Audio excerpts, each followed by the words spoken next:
Assalamu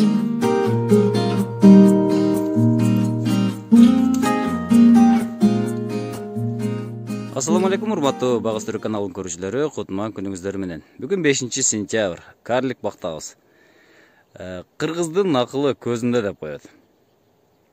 Биз сиздерге бүгүн 7 жыл мурда тигилген Сербиядан келген көчөттөрдүн карлик багындабыз. Мына ушул карлик баг кандай жыйынтык берип атат? Бүгүн ушул боюнча сиздерге маалымат берем.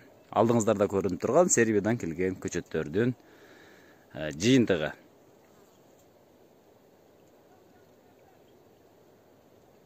Радчев сортундагы алмалар.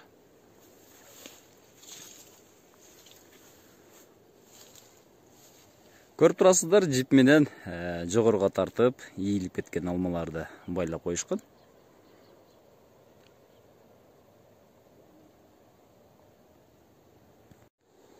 Бул алмалардын тигүү схемасы 2-ге 1 метр аралыкта тигилген. Эки көчөттүн ортолугу 1 метрден, а жолуна 2 метр аралык коюлган. Мына сиздерге көрүнүп турат. Радчев сорту азыр сентябрь айында быша баштаптыр.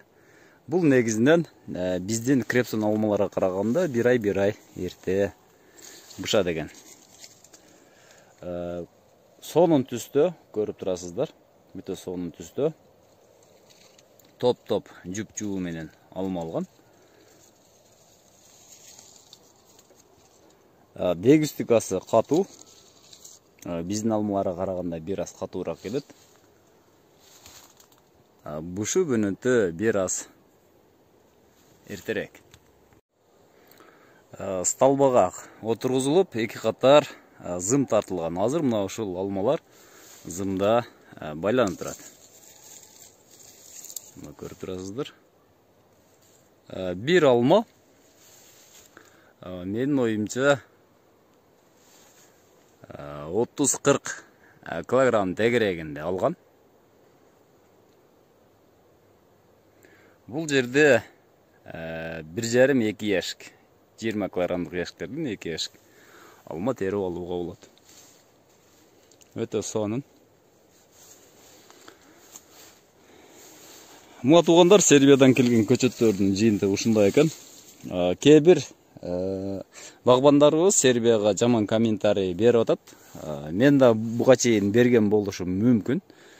Бирок жыйынтыкты көрүңүздөр, Сербиядан келген көчөттөр дагы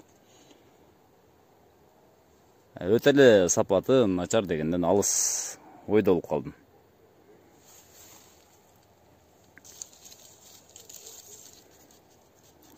Бышкан мезгили. Биздин Радчевке караганда бир аз ачыгыраак түстө. Биздин баягы Атлас деген алмага окшоп кетет. Атлас деп койсо деле болот. Көрүп турасыздарга. Алманы мына жеп көрүп атабыз. Дегустикасы катуураак. Биздин баягы Жанатан алмасына окшоп кетет, бирок бир аз сахары канты азыраак, бир аз кислыйраак. Бирок сонун алма экен.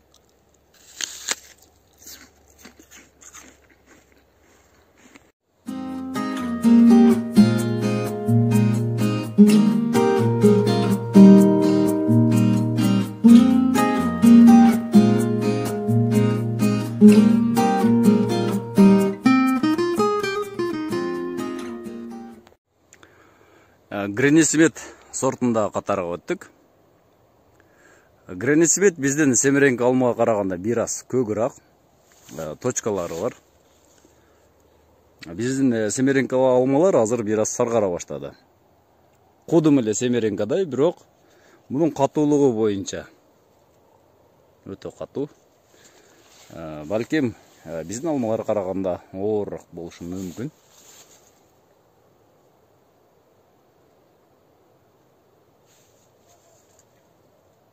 Гренисмет дагы 2-ге 1 схемада тигилген. Боюн бийиктигин көрүп турасыздар. 3 метр ашыгыраак.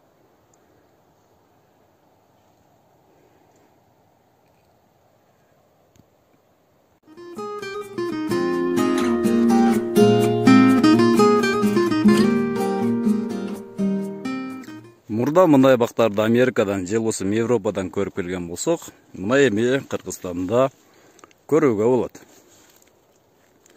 Мына туугандар, карлик алманын жыйынтыгы мына ушундай. Эч кандай оорусу жок, курту жок. Мына көрүп турасыздар. Эч кандай парша оорусу, же болбосо курт түшкөн, же болбосо башка бир оору менен ооруган көргөнүм жок. Таза бойдон.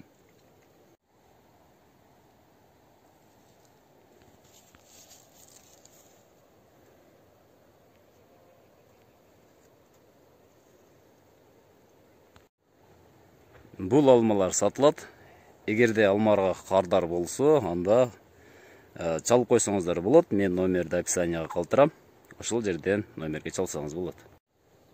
Сиздер менен Багас Түрүү Кыргызстан каналы болду. Багас Түрүү каналы сиздерди бактылуу чакырат. Саламатта болуңуздар.